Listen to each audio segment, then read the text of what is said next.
제가 요새 여행이랑 회식이 겹쳐서 일주일 내내 식단을 하루도 못 챙겼거든요. 그래서 살 많이 쪘겠지 걱정하면서 몸무게를 쟀는데 하나도 안 찐 거예요. 저는 올해 초에 한 달 반 만에 10kg를 빼면서 현재까지 유지 중인데 제가 다이어트한 방법에 대해 점점 확신이 생기거든요. 사실 몸무게 재고 제 방법이 확실하다는 생각에 좀 신나서 재자마자 바로 가족한테 자랑했어요. 제 지금 몸 상태는 한동안 치팅하고 술 마시고 해도 다시 식단하면 금방 원래 몸 상태로 돌아가요. 여러분이 궁극적으로 목표로 하는 몸 상태도 이런 상태가 되어야 해요. 평생 먹고 싶은 거 참으면서 절대 못 살아요. 급하게 살 빼야 하는 분들, 다이어트 해야 되는데 먹을 거 못 참아서 계속 스트레스 받으시는 분들, 제가 알려드리는 대로 당장 내일부터 딱 일주일만 해보세요. 일주일 너무 긴 것 같다. 중요한 약속이 있다. 그러면 3일만 약속 잡지 마시고 3일만이라도 일단 해보세요. 3일만 하셔도 이런 느낌이구나 감이 오실 거예요. 다이어트가 꼭 필요하신 분들, 지금 이 영상 보신 게 정말 행운이구나 라는 생각이 들 겁니다. 저도 5년 동안 저탄고지, 1일식 등 각종 다이어트는 다 해봤는데 이 방법 알고 나서 한 달 반 만에 10kg가 빠진 거거든요. 제가 일주일 동안 어떻게 해야 하는지 시간대별로 다 알려드릴게요. 일단 일주일 동안 반드시 지키셔야 할 중요한 원칙 4가지가 있습니다. 첫 번째, 14시간 공복을 유지할 것. 두 번째, 탄수화물을 끊을 것. 우선 이 2가지가 반드시 지켜져야 식욕이 안정화되고 지방을 꺼내 쓰는 몸으로 서서히 바뀝니다. 세 번째는 하루 최소 30분이라도 간단하게 근력 운동을 하고 단백질을 몸무게의 1.5배 충분히 섭취해주는 것입니다. 일주일 동안 체중과 붓기가 많이 빠질 텐데 근육을 최대한 지키기 위해 꼭 필요합니다. 마지막으로 4번째는 잠을 충분히 자야 합니다. 배고프면 분명 잠 못 잔다는 분들 많을 거거든요. 그러니까 일주일만이라도 커피 꼭 끊어야 합니다. 밤에 잠 못 자면 식욕 조절 호르몬이 통제가 안 되어서 허기짐 때문에 일상생활이 어려울 거예요. 커피 안 마셨는데도 배고프면 잠이 안 온다고요? 그럼 제가 앞으로 설명드리는 내용 따라서 실천해보세요. 우선 1일차입니다. 작심 3일이라는 말이 있듯이 모두 3일은 최소한 버티거든요. 1일차부터 실패하는 사람은 없어요. 1일차는 지금까지 먹었던 영양분이 많이 쌓였을 테니 아마 큰 어려움 없이 다들 버티시더라고요. 1일차는 하루 4끼 단백질 쉐이크만 먹는 겁니다. 음식물이 아닌 쉐이크를 마셔줌으로써 소화기관이 최대한 쉴 수 있도록 하는 거예요. 그동안 정제 탄수화물과 인공 첨가물로 범벅된 음식물들의 절여진 내장기관들을 정화하기 위해 꼭 필요한 과정입니다.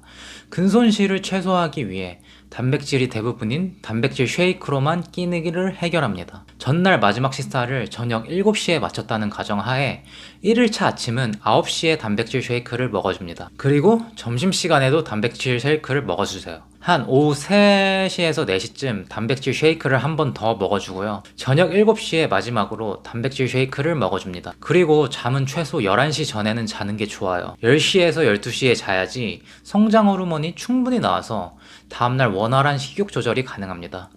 여기서 예상되는 가장 큰 문제는요, 커피 안 마셨는데도 첫날이라 너무 허기져서 잠이 안 온다는 분들 종종 있거든요. 그럼 일단 잠을 설치더라도 참으세요. 어쩔 수 없습니다.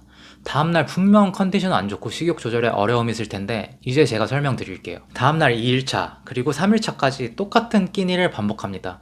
2일차부터 아마 배고파서 좀 힘들어지실 텐데요.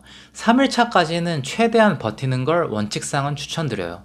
그래야 살이 쭉쭉 빠질 겁니다. 근데 도저히 못 버티겠다 하시면 너무 걱정 마시고 이렇게 진행해주세요. 총 3단계가 있는데 1단계로 해결이 안 되면 그 다음 단계로 해봐라 이런 의미입니다. 우선 1단계는 쉐이크 마시기 20분 전에 올리브오일 30ml, 소주잔 반잔 드셔보세요. 그래도 별 효과가 없고 도저히 못 버티겠다 싶을 때 그럼 다음 단계로 야채로 최대한 배를 채워주세요. 저는 생당근 먹었는데 오이, 샐러드 뭐라도 좋습니다. 당연히 소스는 빼야겠죠. 그래도 여전히 힘들다 하시면 마지막으로 두부나 그릭 요거트로 최대한 배를 채워줍니다. 그릭 요거트는 꼭 성분 보셔야 합니다. 당분 없는 플레인이에요. 여기까지만 허용하고 더 이상은 안 돼요.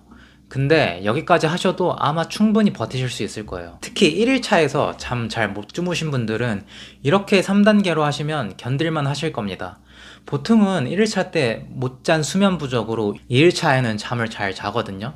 근데도 잠이 안 오면 일단 중단하시고 수면 개선부터 하셔야 됩니다. 수면 관련해서는 제가 쇼츠로 간단하게 만든 거 있는데 꼭 구독하셔서 한번 참고해보세요. 3일차까지 동일하게 진행하고 나면 아마 붓기가 쫙 빠질 거예요. 이 3일 동안 최소한의 근력 운동 해주면 좋은데 먹은 게 너무 없어서 이건 도저히 못 하시겠다 하시면 안 해도 괜찮습니다. 그럼 근손실이 날 수밖에는 없는데 어차피 4일차부터 고기, 생선, 단백질 충분히 먹어주면서 근력 운동 해주면 됩니다. 4일차부터는 이제 좀 할만하실 거예요. 기본적으로 3끼 단백질 쉐이크는 유지하되 한 끼는 이제 양질의 단백질 식사를 해줍니다. 지방 부분 좀 잘라낸 수육, 생선구이 다 괜찮아요.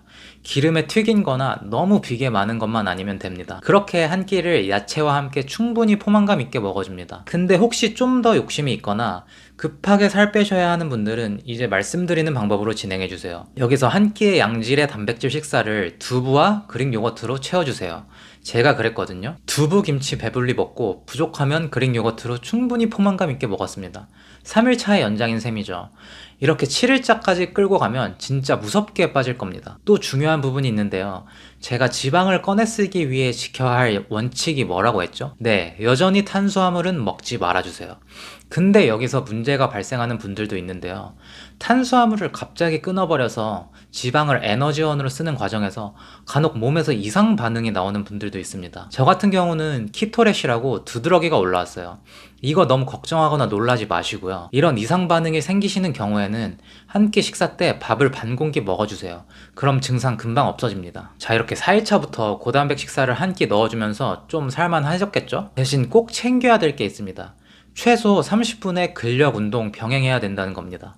안 그러면 근육도 같이 쭉쭉 빠져서 대사가 떨어지는 몸이 되어버립니다. 먹은 게 에너지로 안 돌고 지방이 쌓이는 몸이 되어버린다는 거예요. 고단백으로 들어오는 영양분을 운동과 함께 활발하게 에너지가 돌게끔 몸을 만들어주세요. 여러분은 점점 지방을 에너지원으로 쓰면서 몸 전체적으로 신진대사가 가동하게 만들어가고 있는 거예요. 그 과정에서 지방이 많이 타면서 살은 쭉쭉 빠질 겁니다. 이렇게 하시면요, 사람마다 다르겠지만 과체중인 상태로 가정할 시 일주일 만에 최소 4kg는 빠질 거예요. 만약 안 빠진다고 하면 지금까지 몸의 대사 상태가 심각한 수준이었다는 거예요.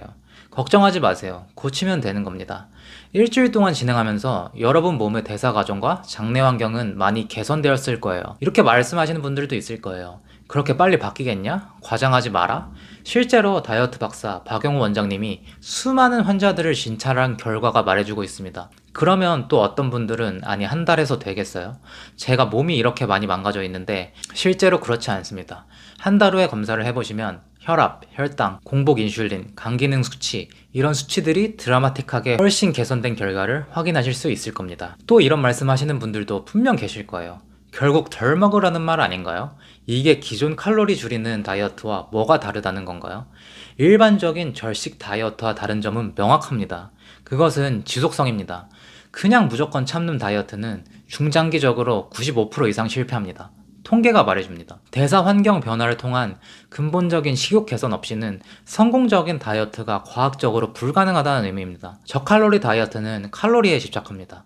대사 회복을 통한 다이어트는 식욕 개선을 위한 식단에 집중합니다. 저칼로리 다이어트는 허기짐을 안고 살아야 합니다. 대사 회복 다이어트는 올리브오일 같은 포만감을 유도하는 식품을 통한 자연스러운 배부름을 지향합니다. 저칼로리 다이어트처럼 억지로 수저를 내려놓는 것이 아닌 자연스럽게 식사를 멈출 수 있어야 합니다. 또 누군가는 일주일 혹은 한 달 10kg 빠진 거 다 수분, 근육 날라간 거라고 말하시는 분들도 있을 거예요. 맞아요. 10kg가 한 달 만에 다 체지방으로 날아가는 거는 현실적으로 불가능에 가깝죠. 하지만 앞서 제가 계속 말씀드린 것처럼 우리는 자연스러운 식욕 개선을 통해 체중이 쭉쭉 빠진다는 부분에 집중해야 합니다. 앞서 제가 소개한 대사 회복을 통한 다이어트를 강조하는 박용우 박사님의 수많은 환자들의 사례를 다시 가져오면요. 한 달 동안 단순히 체중 감량을 넘어서 많은 건강 지표들이 좋아진다는 겁니다. 이 과정에서 수분도 당연히 많은 비중을 차지하겠죠. 하지만 부정 붓기가 빠지면서 일단 단기적으로 외형이 드라마틱하게 변하게 되고요. 식욕이 조절되니까 장기적으로 추가적인 감량을 추진할 수 있는 지속성이 생긴다는 겁니다. 물론 그 과정에서 근손실은 최소화할 수 있게 충분한 단백질 섭취와 주 4회 이상의 근력 운동은 필요합니다. 오늘은 1주차만 자세하게 설명을 드렸는데 여기서 끝이 아닙니다. 최소 한 달은 해야지 몸의 대사가 정상으로 돌아오고 살이 잘 안 찌는 체질로 바뀌는 거예요. 남은 3주 동안은 아주 중요한 과정이 있는데요. 자세한 내용은 다음 영상에서 설명드릴게요. 저희 채널 보시면 따라하기 쉽게 실천적인 다이어트 방법들 많이 있거든요. 꼭 구독하셔서 힘드실 때마다 시청해주시면 도움 많이 될 것 같습니다. 오늘도 시청해주셔서 감사하고요. 다음 영상에서 뵙겠습니다.